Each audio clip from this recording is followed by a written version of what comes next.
Se você tem uma Bíblia, por favor, abra ou ligue, dependendo da sua experiência tecnológica, em Atos capítulo 1, versículo 8. Atos 1, versículo 8. Bendito é o Senhor. Diz assim: mas recebereis poder quando o Espírito Santo descer sobre vós, e sereis minhas testemunhas, tanto em Jerusalém, como em toda a Judéia e Samaria e até os confins da terra. Valeu.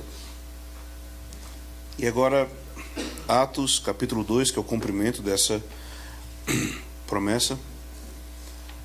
Ao chegar o dia de Pentecostes, todos estavam reunidos no mesmo lugar.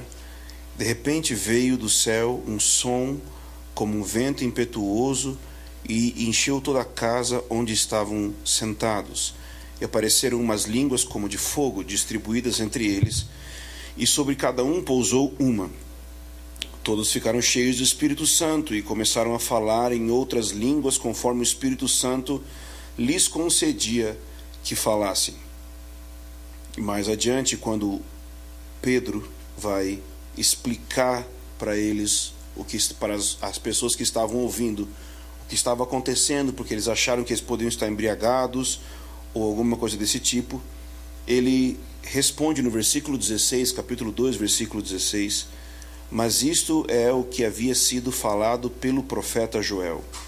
E acontecerá nos últimos dias, diz o Senhor, que derramarei do meu espírito sobre todas as pessoas. Os vossos filhos e filhas profetizarão, os vossos jovens terão visões, e os vossos velhos terão sonhos. E naqueles dias derramarei o meu espírito sobre os meus servos e sobre as minhas servas, e eles profetizarão. E mostrarei feitos extraordinários em cima, no céu, e sinais embaixo, na terra, e sangue, fogo e vapor de fumaça. O sol se converterá em trevas e a lua em sangue, antes que venha o grande e glorioso dia do Senhor. Essa é a palavra do Senhor, amém? Glória a Deus. Antes de iniciar, propriamente dito, a explicação da palavra, eu queria contar para você um pouquinho do meu testemunho, para você entender como é que eu vim parar aqui. Então, eu converti em 98. Eu vim de um contexto de drogadição e mais um monte de coisa que veio junto com isso. E minha mãe me levou em primeiro lugar numa reunião do Amor Exigente. E aí eu saí da reunião, não sei se você já ouviu falar, mas é um ministério muito importante para resgatar pessoas, para alcançar pessoas. Mas da minha perspectiva como drogado não era muito legal. Então, porque tem alguns passos, né? E o último passo no caso, você vai ser internado. Então, essa era a minha matemática, né? Então eu voltei para praça lá onde a gente fumava maconha, contei que eu fui nesse lugar e os caras contaram o que ia acontecer. Eu, rapaz, interessante. E o que aconteceu? Passou uma semana ou duas e minha mãe, que estava frequentando a igreja e começou a buscar Jesus por minha causa, para que eu convertesse, para que eu mudasse de vida. Então ela chamava as irmãs da Assembleia de Deus para orar na minha casa e elas lutavam com os demônios. Eu não sei se era de espada, o que era, mas eu sei que lutavam, que os bichos eram ruins. Disse que tinha um ninho de demônio no meu quarto. Eu não sabia nem que demônio nascia, que dirá que tinha ninho, né? Mas disse, as irmãs falaram que tinha ninho de demônio atrás da porta da minha casa, do meu quarto. Eu falei, rapaz, sabia que demônio botava ovo, imagina, né? Então, o que aconteceu foi que minha mãe graciosamente fez uma proposta para mim. E ela disse assim: filho, ou você vai para esse retiro da igreja, ou eu vou te mandar para o conselho tutelar, porque eu era de menor. Ou seja, eu ia ser preso. Eu tinha roubado algumas coisinhas, um carro, arma e tal, dos meus parentes. Então, o que não foi legal, assim, pareceu que eles não gostaram. Então, eu pensei assim cá comigo: poxa, entre ser preso e ir no retiro, eu sinto de ir no retiro. Sim, Deus tocou meu coração profundamente, com medo, né, de ir para algum tipo de, né, na época a gente chamava de FEBEM, não sei como é que chama hoje, acho que casa... whatever, não sei. Fundação Casa. Na época era FEBEM, a gente chamava. Então, eu fui no retiro e fui assim, para enganar minha mãe. Vou no retiro, então eu ganho alguns créditos, né? De tipo, fiz a coisa certa por uns dias, então quem sabe ela para de me incomodar por alguns dias. E fui naquele retiro. O retiro era muito estranho. Não era pentecostal, era muito pior que isso, ok? Então assim, o pastor pulava num pé só, para trás, pregando. As pessoas vinham para a reunião, ficavam tremendo, assim, mas antes da reunião. Quando chegava para a reunião, sentava na cadeira e ficava tremendo. O baterista, no meio da adoração, sentiu tanta presença de Deus que ele pulou por cima da bateria e saiu rolando com prato, tudo para frente, com tom, com tudo. Mas eu achava que isso era igreja, nunca tinha tido contato com igreja nenhuma. Não conhecia nada. Então eu achava que toda igreja era assim, normal, tranquilo.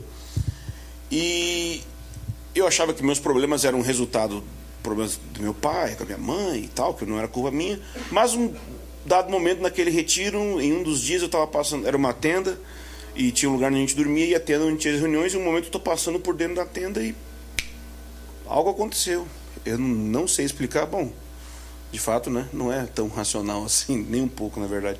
Eu simplesmente, como se a minha mente fosse iluminada, eu via assim, não, eu estou errado, o problema sou eu. É como se eu tivesse sem ar e alguém soprasse algo, sabe, voltasse a respirar, voltasse a sanidade que eu nunca tive. E naquele momento eu decidi seguir Jesus. As pessoas do lado do retiro não acreditaram muito, porque acharam que eu estava assim, você está querendo mentir por causa da sua mãe, né? Eu achava que ser crente significava quebrar seus discos de música secular, porque minha mãe fez isso quando ela aceitou Jesus. Ela quebrou os discos e tudo que tinha de qualquer coisa que não fosse evangélica, ela destruiu em casa. O que hoje em dia é estranho, né? Porque tem muita coisa que não é evangélica, né? Arroz, feijão, roupa. Então, teologia evangélica tem que ser um pouco reformada, tem que dar uma mudada, mas na época a gente achava que isso era certo. Então eu tinha um monte de fita cassete. Quem lembra do falecido Walkman, né? Que a gente voltava a fita assim com a caneta Bic. Então tinha muitas fitas de rap e tal. E eu falei para eles, não, eu vou quebrar essas fitas na vigília à noite. E fiz isso, quebrei. Aí o pastor veio orar por mim e eu caí endemoniado no chão. O legal é que quando eu levantei falando em alemão. No caso, eu não sei falar alemão. Eu fui batizado no Espírito Santo. Eu caí endemoniado, fui batizado no Espírito Santo antes de ser batizado das águas. Foi uma confusão na minha vida. Então, aí, ok, essa aí começou a minha jornada com Jesus. E a igreja foi muito querida em me acolher e me receber. Passados anos, é uma história longa. Assim, longa não, é curta, mas intensa, com muitas coisas. Eu fui para o CPP e minha experiência com unidade, CPP, escola de ministério, curso de preparação profética em Montemor, onde eu moro hoje, até hoje. Eu fui estudar lá.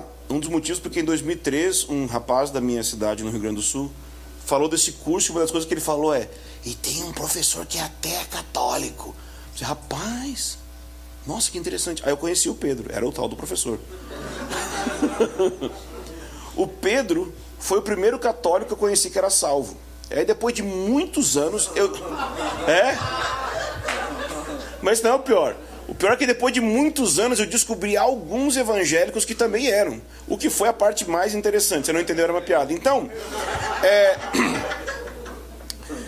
mas a minha relação com Pedro foi a relação que, vamos dizer assim, foi o meio pedagógico de Deus me provar que a teologia, eu não sei a quem acusar exatamente, mas basicamente eu tinha essa visão de tenho que evangelizar os católicos. Basicamente eu tinha esse negócio na cabeça. Eu vim de um contexto que era isso que tinha que fazer, né? Eu vim de um contexto onde você viu aquele cara daquela igreja lá muitos anos atrás chutando um ícone, né? E que a gente não chamava de ícone na época, chamava daquele outro nome, né? Que eu depois descobri que também é o nome errado. E assim, a gente achava errado, mas tipo não falava nada, porque no fim mas é que depois de tempos convivendo com Pedro, que rapaz, é muito errado, velho, cara, o que ele fez? Então, convivendo com Pedro, eu tive a experiência pedagógica de descobrir que eu estava errado na minha teologia e que de onde eu vim estava errado. E depois eu comecei a ler, comecei com Henry Nouwen, depois Thomas Merton, e E aí fui lendo os pais, e fui lendo, voltando. Eu descobri que realmente a gente tem que amar a nossa tradição, mas basicamente eu me tornei um evangélico, mais evangélico que os evangélicos, ok? Eu tenho raiva de gente que diz, eu sou católico. É mesmo? Fala o credo. Você é católico? Me fala o catecismo. Ah, não, mas é que eu vou na igreja, você não é católico nada. Você não sabe nada. Quantas encíclicas você já leu? Então eu fico com raiva de gente que fala um negócio que ela acha que ela é um hambúrguer porque ela entrou no McDonald's. Entendeu? Ela tem esse entendimento assim. Entendeu? Glória a Deus. Então, tem muito evangélico que acha que é evangélico, mas ele não entende nada. Ele não entende quais eram os dilemas da reforma, o que estava certo, o que estava errado. Ele só está lá porque ele ouviu uma música que cantaram um dia um hino, ele repete o hino, mas ele não entende nada do que está falando. Se um dia for um cara pregar o evangelho, outro dia foi lá pegar Seixonoye, ele vai dizer amém para os dois. Ele nem sabe o que está falando. Então eu não gosto desse negócio, tenho raiva desse negócio, assim, de tal. Então eu comecei a estudar e eu virei bem evangelicão mesmo, assim, no sentido bom, assim, de... Será que que existe um sentido bom? O que eu quero dizer assim é que eu mergulhei na teologia e eu tenho uma clareza teológica confessional hoje muito forte. Ou seja, eu sou confessionalmente evangélico, reformado, protestante mesmo. Protestante não é boa palavra, né? Estou tentando falar as palavras certas, hoje não estou conseguindo, mas tudo bem.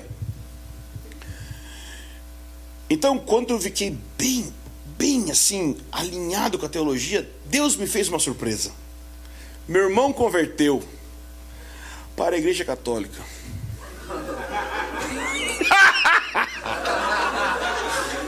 Converteu de converter, converteu de encontrar Jesus, converteu de andar em santidade, converteu de viver mesmo, amar Jesus. Mas assim, não na minha igreja, né? Sabe?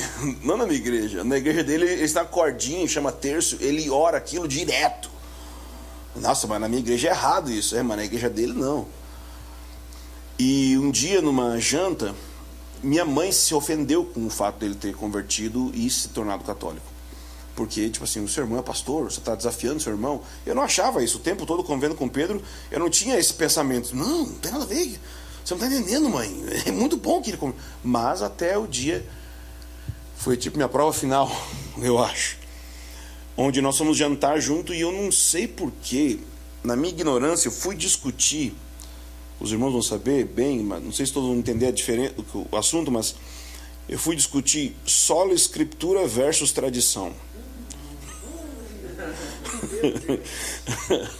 Que significa um monte de coisa, que começou muito antes de eu nascer. E o meu irmão ficou muito bravo. E começou a falar comigo de um jeito muito bravo. E a conversa terminou muito mal e eu fiquei muito triste. E eu fiquei assim, meu Deus, eu tenho que fazer meu irmão mudar de opinião. Ele não pode crer dessa forma sobre a tradição. Não. Só a escritura. Aí o Espírito Santo falou comigo então. No caso é desse jeito que os irmãos católicos se sentem quando você tenta convencer eles e converter eles. Essa ofensa que você está sentindo, eles sentiram durante muito tempo. E meu irmão, assim, meu irmão não é da renovação carismática, irmãos. Meu irmão, se puder, vai ter missa em latim, entendeu? Meu irmão é forte no negócio. Então, foi uma ofensa muito grande entre nós. Assim, grande no sentido do coração doeu, não que a gente se ofendeu, não, nada disso. E depois nós conversamos e ficou tudo bem. Mas eu percebi que durante muito tempo foi esse o jeito que os evangélicos tratavam os irmãos católicos, com esse jeito de embate de tentar convencer.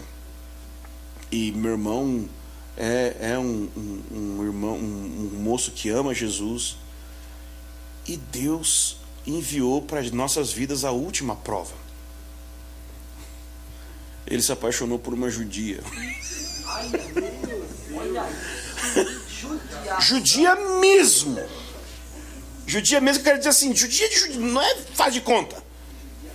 Meu irmão orava assim, eu quero uma irmã católica, eu quero uma filha de Maria. Não. Mandou um filho de Moisés.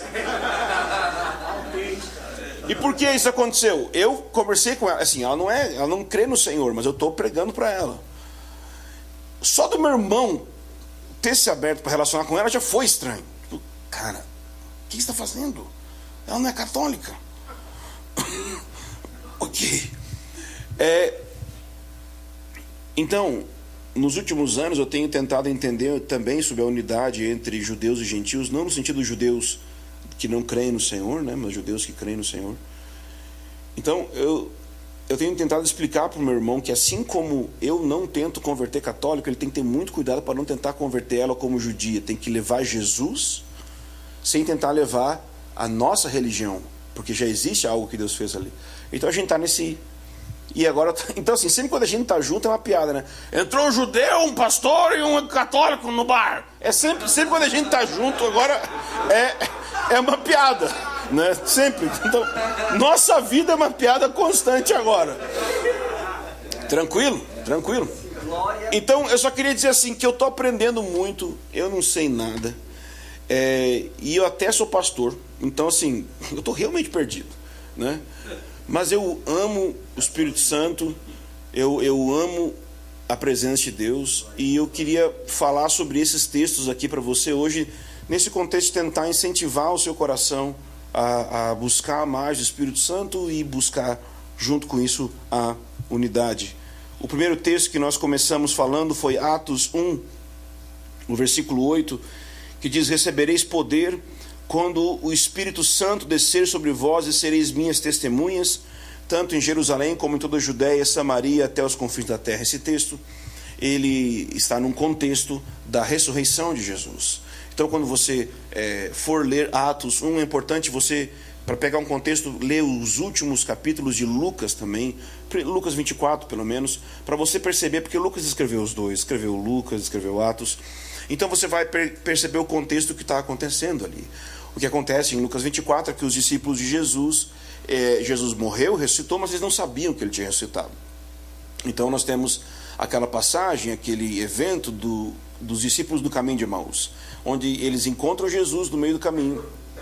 Eles não sabem que é Jesus, e Jesus explica para eles, Jesus prega sobre si mesmo, baseado na lei, nos profetas e nos salmos, Torá, Netuvim, Ketuvim. Ele explica para eles, baseado no Antigo Testamento, sobre ele mesmo. E então, quando eles chegam no lugar onde eles iriam parar, eles convidam Jesus para entrar, e na Eucaristia, viu, não falo ceia, Eucaristia, Jesus parte o pão e o coração, e os olhos deles se abrem, e eles então veem que é o Senhor, e diz: nosso coração não queimava enquanto ele expunha as Escrituras, né? Interessante que ao invés de eles discutirem, nossa, era Jesus, eles falam: nossa, nosso coração queimava. Parece que esse coração queimando levou eles de volta para Jerusalém, para estar junto com esses discípulos que também ouviram esse mandato aqui de Atos 1:8. E o que acontece logo depois de Atos 1:8 é que esses discípulos que ouviram o Messias ressurreto falando para eles assim, imagina, por 40 dias, se você olhar aqui em Atos 1, no início de Atos 1, ele fala no versículo 3, depois de ter sofrido, apresentou-se vivo também a eles com muitas provas incontestáveis, aparecendo-lhe por 40 dias falando das coisas referentes ao reino de Deus. Imagina, o Messias ressurreto, 40 dias ensinando sobre o reino. Dá para entender bem, né, como é que é o reino, né? É assim, né? A gente vai ressuscitar e vai ter um corpo assim no reino. Então dá para entender muito bem. E eles ouvindo Jesus falando por 40 dias, no fim desse ensino, no versículo 6 e 7, eles perguntam assim: Senhor, no versículo 6, é nesse tempo que você vai restaurar o reino para Israel?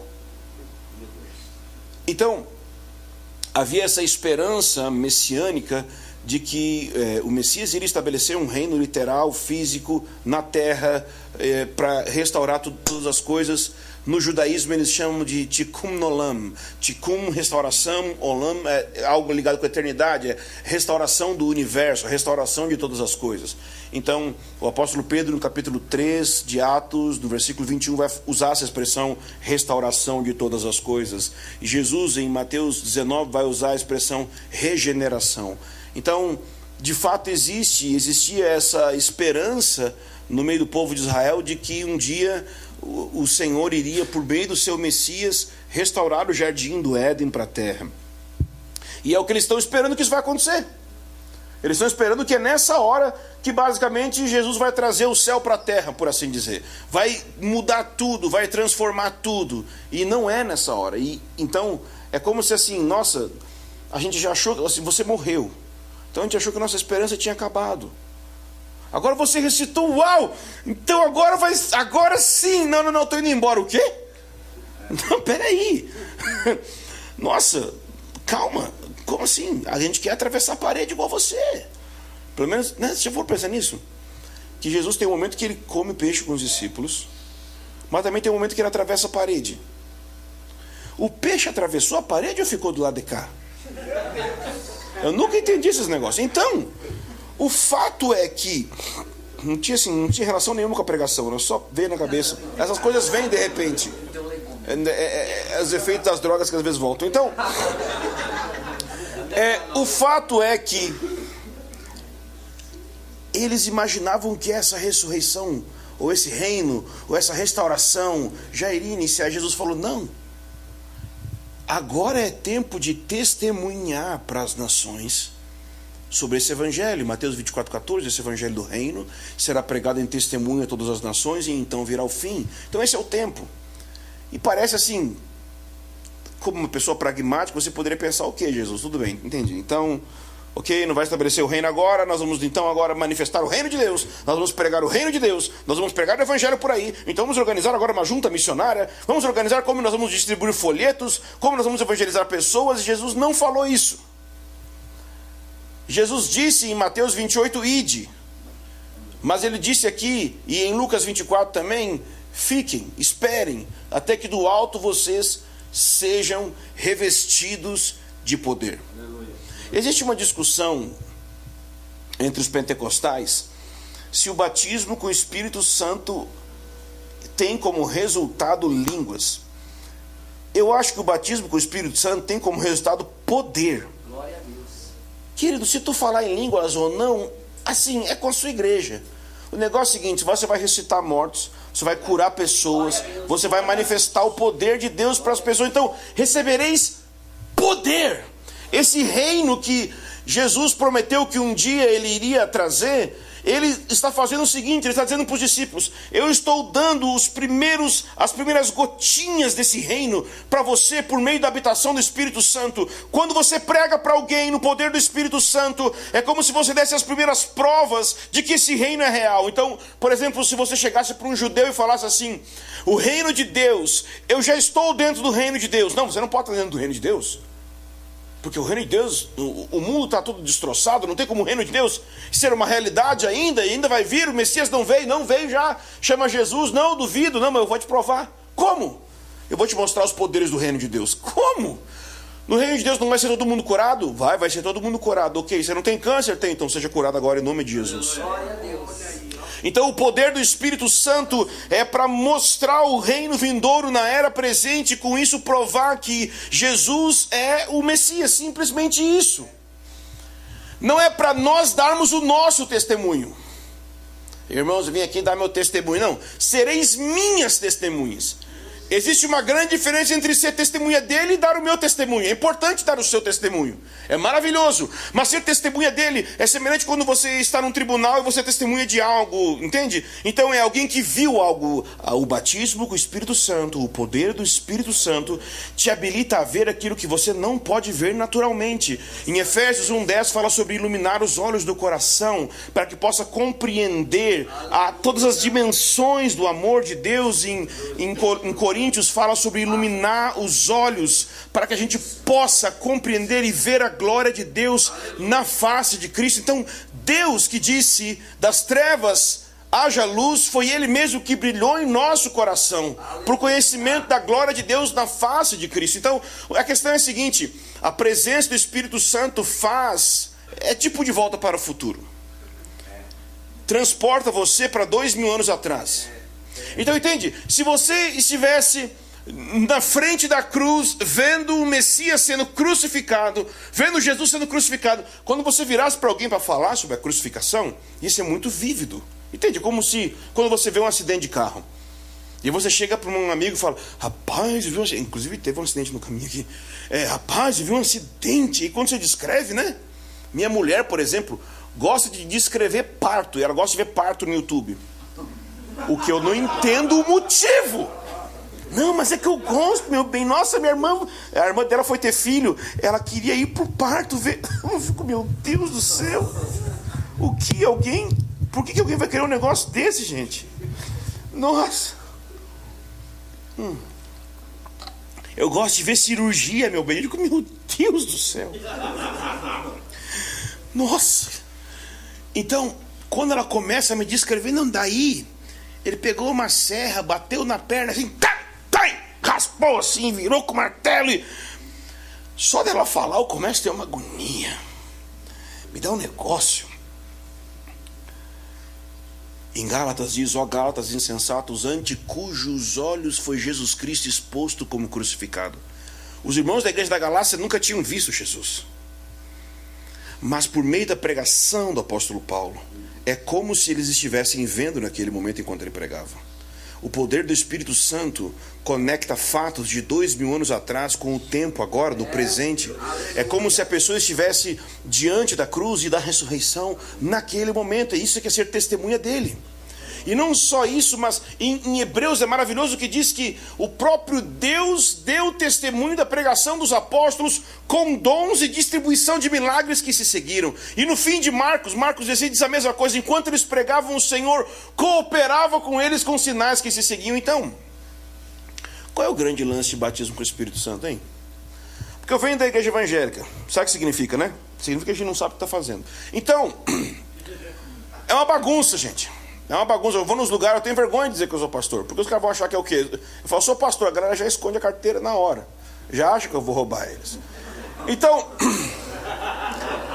o povo não sabe o que está fazendo, não. O povo não sabe. Não, dos meus eu posso falar mal. Você não fala mal da igreja católica jamais. Mas dos meus eu falo. Eu sei que nós estamos vivendo. Nós tá ruim. Tá feio o negócio. Tá feio que eu conheço de perto. E tem um negócio que está muito feio, que é o tal do mover do Espírito Santo. Poder, ou o nome que você quiser chamar.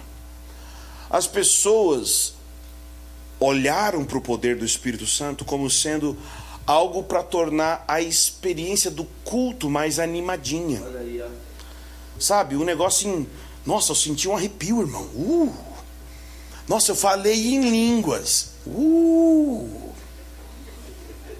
Caí no chão. Nossa, dei uma tremida. Uau, avivamento, hein? Não, é só um culto mais animado, com talvez dons manifestando, maravilhoso. Mas qual é o alvo que Jesus colocou na Bíblia para que as pessoas fossem batizadas no Espírito Santo? É algo para fora do culto.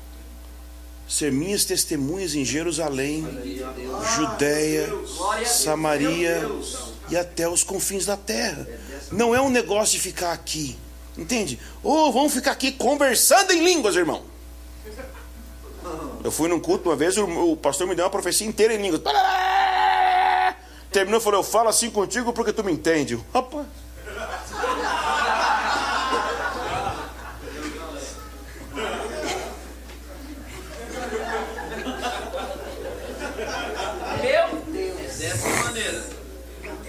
Então, o poder do Espírito Santo tem a ver com testemunhar de Jesus no mundo. Não é pra gente ficar simplesmente... Não, veja, eu não estou querendo ser aquele cara chato que desincentiva o mover do Espírito Santo. Eu estou querendo dizer que existe um alvo que ele está apontando com esse mover que ele nos chama. E outra parada que é a seguinte: eu sou viciado nessa parada de mover, eu curto demais. Eu estudo e leio muito sobre isso, já fui em tudo que é lugar com mover verdadeiro, falso, todo tipo. O que você imaginar, eu já fui, que eu curto, eu acho legal. Eu nasci nesse negócio, ver anjo, ver demônio, e batismo com o Espírito Santo, fake batismo com o Espírito Santo, tudo, curto tudo. Eu curto estudar, entender, ler psiquiatra falando sobre o mover do Espírito Santo, se é verdadeiro ou falso. Amo tudo isso. Mas eu descobri que a chave para eu ter mais de Deus é entender que Deus não desperdiça seu poder. Tipo assim, sabe? Vamos brincar aqui, meu filho. Um dom. Um poder. Não, peraí. Tem um motivo. Grande comissão. Entende? Tem um motivo. Ir para fora do culto, ir para fora da missa. E falar lá fora onde tem gente que está precisando. Não é que no culto não vai ter isso. Claro que vai ter também. Mas no seu trabalho. Estender a mão, curar alguém. Sabe? No ônibus, ter alguém com problema, liberar uma palavra. Qualquer circunstância. Em casa, com seus pais, qualquer circunstância. E foi muito forte o que aconteceu aqui em Atos 2. Se você puder virar comigo, quando cumpre essa palavra, já estou me encaminhando para o fim. E quando um pastor fala isso, sabe que é mentira. É só para você ficar mais calmo. Quando o batismo com o Espírito Santo veio, quando essa promessa de Atos 1:8 se cumpriu, diz no versículo 2: de repente veio do céu um som. A gente sempre lê que entrou um vento, né? Mas não entrou um vento. Entrou um som, como de um vento. É mais louco que vento. Porque entrou vento, mas entrou som. Como que entra som? Tipo, som não é físico, como que ele entra?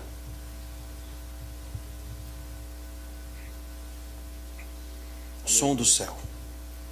No céu existe um som agora. Se nós fôssemos para o céu agora, tem um som que está ressoando ao redor do trono de Deus. Anjos, querubins, serafins, eles estão ministrando diante de Deus.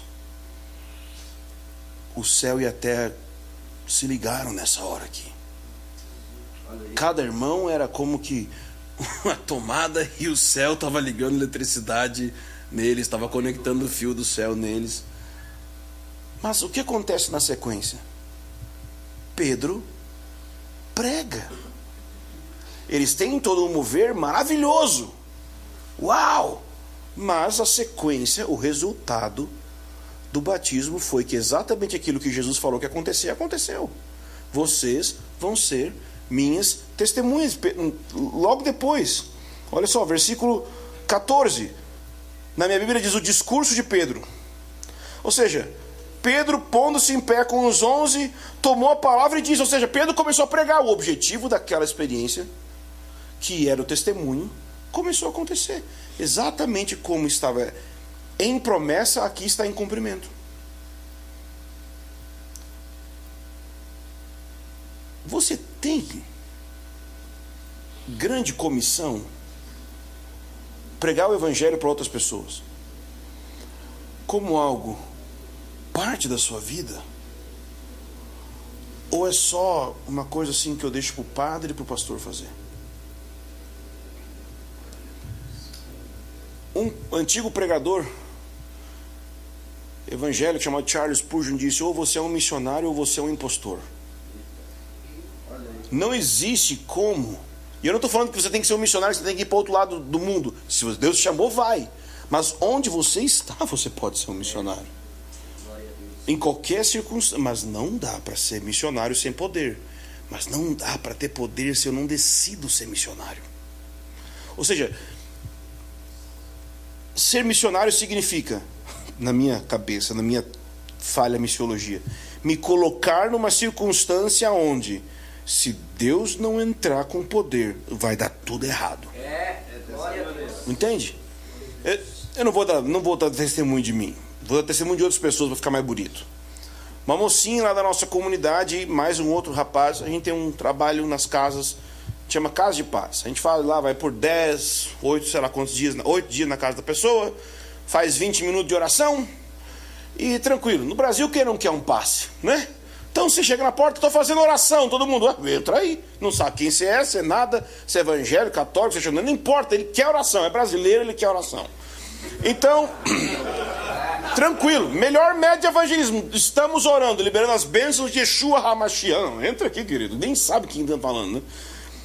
E a gente está orando lá, aí tem uma senhora que não anda, ela não anda porque ela tem vários problemas de nervos e coisas nos ossos, então ela tem na casa os móveis colocados de uma forma que ela vai se apoiando nos móveis para andar pela casa, para chegar na cozinha, ela se move assim na casa. Então a gente ensinou as pessoas a orar por cura. Como é que faz para curar pessoas? Vocês já aprenderam? É assim, ó, Jesus, cura. A ideia é cura, entendeu? É assim que faz. É difícil, né? Então eles começaram a fazer isso. Jesus, por favor, o senhor poderia curar aqui? E, não, do jeito que você quiser fazer, gritando, com emoção, sem emoção, mas só pede para Jesus curar, né? Que o método de curar é estende a mão, bota a mão na doença e ora. Amém, pronto. E se não curar? Ué, o problema é de Deus, quem cura é Ele. Né? Porque a gente fica assim, nossa, mas se Deus não curar vai ficar mal. Para Ele. Né? Porque sabe qual é o problema? É porque se curar, a glória é nossa. Essa é a questão. A gente acha que vai passar vergonha se não curar porque a gente quer a glória se curar. E Deus não vai dividir a glória dele com ninguém, né? Então fica tranquilo. Ora, se for curado a glória de Deus, se não for curado a culpa de Deus. Fica tranquilo. Não, deixa com ele. Oh, não sei o que aconteceu. Hoje talvez ele não está afim, sei lá. Ou eu que, sei lá, não estou muito abastecido. Vamos tentar a próxima vez. Eu sei que a Esther, né, a moça lá, falei o nome já, né? A Esther botou a mão na irmã, seja curada em nome de Jesus e tal. E a gente tem aquele procedimento, né? De 1 a 10, já viram isso daí? De 1 a 10, como é que tá sentindo? E tal. Ela 0. Tranquila, né? A gente falou, ó, e tem o outro método, a gente ora 3 vezes. De 3 vezes não deu porque tá ruim mesmo. Se em 3 vezes de 0 a 10 não deu 1, é porque, tipo assim, querido, vai jejuar. Não deu nada. A Esther virou e estamos continuando aqui. Estamos não, eles estão continuando o culto. De repente a mulher levanta e sai andando. A Esther, ué, a senhora mentiu que não tinha problema? Não fui curado. Como assim, ué?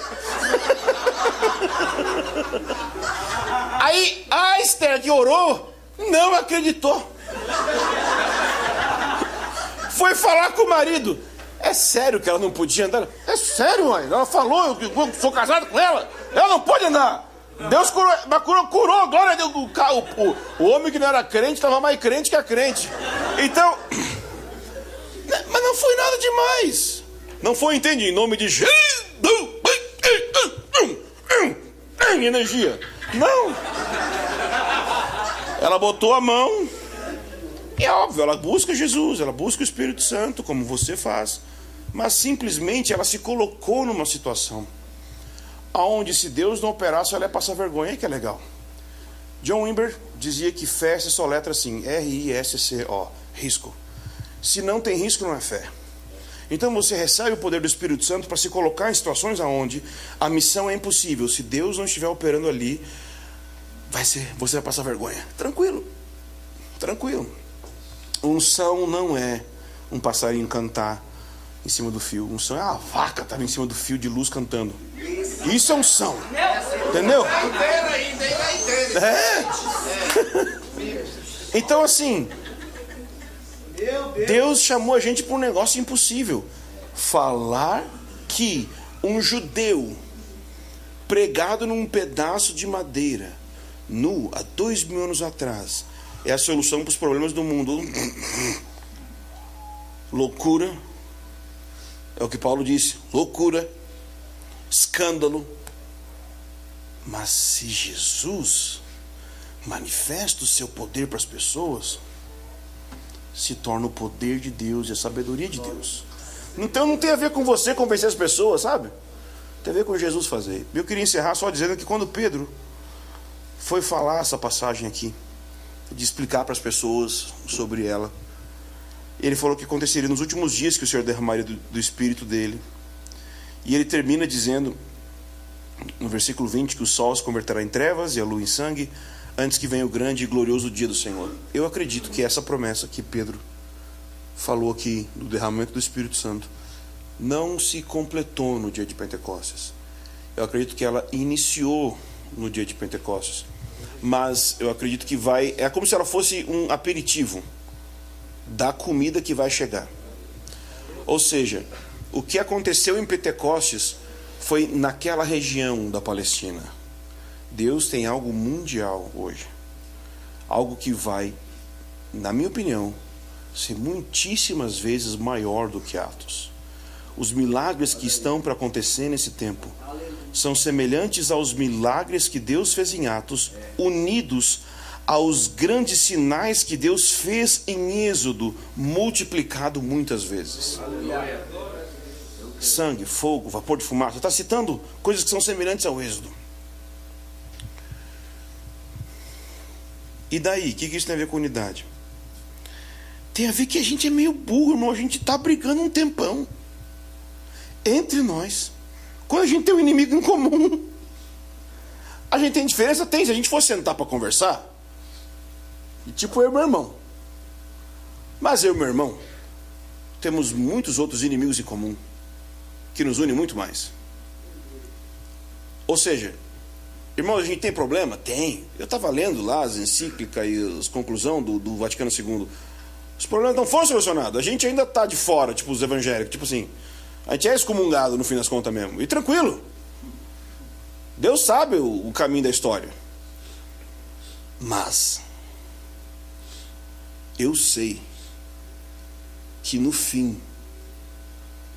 das contas, nós somos irmãos brigados que moram na mesma casa. Olha aí. Então a nossa luta tem a ver com o que está fora da nossa casa.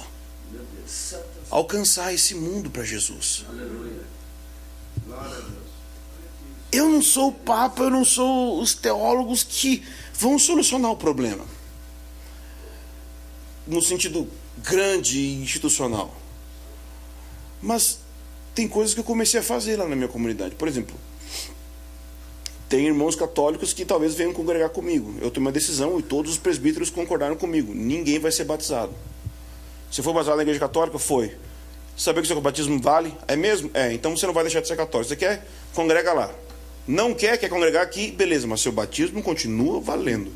Você não vai converter. Entende? Converter. Eu virei evangélico e converti. Não existe isso. Não existe isso. É óbvio que é possível que ele nunca tenha tido uma experiência com Jesus, assim como um evangélico. Aí, ok. Aí até o mesmo evangélico já tem sido batizado 40 vezes no Rio Jordão, eu batizo de novo, porque tranquilo, não entendeu nada, vamos embora, começa agora. Mas eu não tenho solução, nem palavra. Eu estudo sobre unidade, tem caras ótimos falando sobre isso hoje no meio evangélico, falando sobre catolicidade, maravilhoso, mas no fim eu não sei a resposta.